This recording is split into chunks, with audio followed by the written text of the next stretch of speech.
Welcome into another episode of the SPL Weekly Recap for Week 4 with Finch and Dave. Remember, we write these scripts for each other, then read them for the very first time here as part of this broadcast. So I will start things off. This weekend in the SPL would start off with the two teams in most desperate need of a win, Obey and EUnited. And honestly, stakes were somewhat high with both teams walking on eggshells, trying to avoid cracking an egg that you can't. Ultimately, it would be Obey that swung a couple of times to get their momentum in the phase started 2-1. Things were looking dire for Obey after EUnited blow them out of the water in game number 1. Scream started off the set hotter than McMurray's wife with a 6-1 and 6 Achilles jungle, and Scream has continued to be the spearhead of EUnited's success. Now the key here is holding Sino to his word, telling us all that he's retiring jungle warriors, but an Erlong Shen in the jungle game 2 would prove Sino a liar. 7-2 and 14 for Sino, so glad he didn't tell the truth, and 10-2 and 5 for Wowie was just what the doctor ordered for Obey as the squad snags their first individual game win of the phase. So game 3 would be the decider between two teams yet to tally a set win so far in phase 2, and it's Obey who turn in a near flawless performance in a tense game 3 to take the set. Inbound put in a good game on Horus, and the rest of the boys pulled their weight to finally lift some of the weight on their shoulders and get the ball rolling here in the phase. Dave, what did you just say about me, Olsen? Will let us know how Friday wrapped up. I sure will. The second set on Friday seemed a little one-sided on paper, but would end up being a lot closer than expected. Despite the eventual 2-0 scoreline, it always felt like the Renegades can make it right to the finish line, but can't quite cross it. And that's the case here. In both games, Renegades had a lead around the 20-minute mark, and in both games, Radiance end up taking the lead away in one big team fight. In Game 1, it all came down to a risky Fire Giant pull. Renegades were a little ahead and ended up being stuck between fighting and securing the objective. And they ended up overcommitting by the smallest of margins, and Cyclone Spin's Cupid cleans up a couple of kills.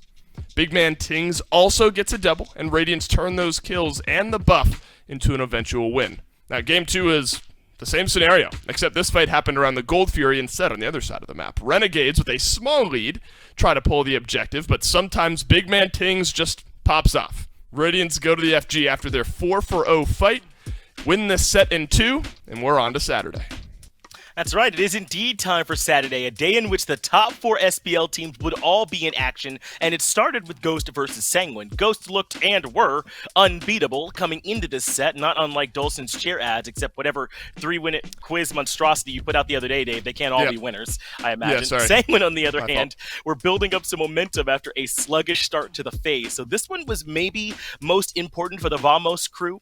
Sanguine came to play, however, and in one of the biggest upsets so far, Vamos 2-0, Game 1 was not all that close. You'd assume I was talking about Ghost, but instead it was Sanguine tanking the early fights with a resurgent Panatom and snowballed the game out of control with the jungle, ADC, and mid leading the charge. Now, Game 2 is a lot closer. Ghosts get out to their traditional fast start, but Sanguine hang in there time and time again. This one was a game of throws, and by the end of it, Sanguine finally are able to crack the Ghost base thanks to some timely dives to the back by Panatom, and suddenly we would be down to one final undefeated team. Dave, Finch, Olsen will talk us through how they did on Saturday evening. That was the weirdest one. That one was in chat. I pulled all these from chat. That one was in there. I don't know what it means, but I appreciate it. Anytime I get a little extra Finch is just fine with me. The matches on Saturday would continue to be exciting as we moved on to Radiance SSG, another matchup between two of the top teams. This one lived up to the hype with tons of back and forth action. Radiance got out an early lead in the set with Game 1, and they win by pushing Nika's Cthulhu. Then SSG bounced back with Hera Erlong Shen combinations in Games 2 and 3, and Radiance never came up with a sufficient answer. SSG will take this set 2-1. Now, the anti-Cthulhu strategy of Nemesis and Achilles seemed as strong as ever, and a patiently fought 40-minute-plus game goes to Radiance. And then it was time for my eyes to pop out of my head and the old-timey car horn sounds to play Ooga Booga. You didn't write that, but I did my best because Hera was locked in.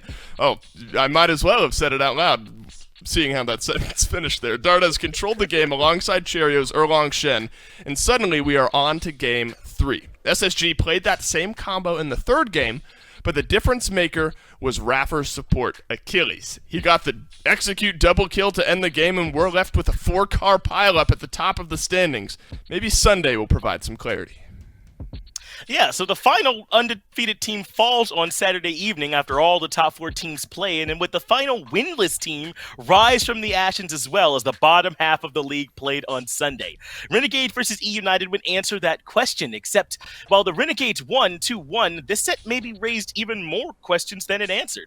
We can honestly lump all 3 games into one pile here. An absurd amount of fighting led to an early lead, and that early lead snowballed into a 24-ish minute win. Copy-paste 3 times and slap a Renegades logo on games 1 and 3, and there's your set. So SOT is the storyline between games 1 and 2. The man was feeling himself, and for good reason, in game 1 as the Thor solo ripped EUnited apart. But the SOT war taunt moment of the game, brought to you by the Maxonomic Ward skin, would be reversed in game 2 as he is rolled upon by Variety and Scream. Luckily, the story would shift to the long lane for Game 3. The 408 Barracuda duo sort of runs away with the early game, and because of that, the EUnited Titan as well. It was pure violence and the speed, the likes of which the 2-time back-to-back 1993-1994 blockbuster video game champion would slam a trademark on, but not one the players were happy with. Renegades happy to get the win, but have a lot to clean up to be happy with their play. On to Dave Peak Meme Olsen to round out the week. That's right. Put some respect on it. Peak Meme. You heard him right. The last set on Sunday between Obey and PK was suddenly a much closer matchup than anyone expected.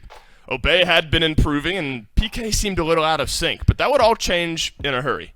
PK was in control for most of the set, stacking up strong performances from Cuvo Fred and Paul alike. It was close, but in the end, PK did end up finding that 2-0 win.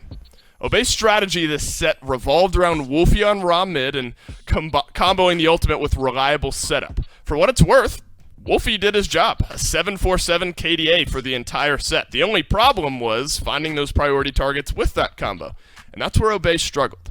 That job was made even harder by an excellent set from Cuvo Fred, who really needed a bounce-back performance. Cuvo's Robin dominated Game 1, then in Game 2, it was all about Paul on the Helm mid. His sustain, damage, and survivability all proved to be way too strong, and PK closed it out in 2, really without a lot of drama.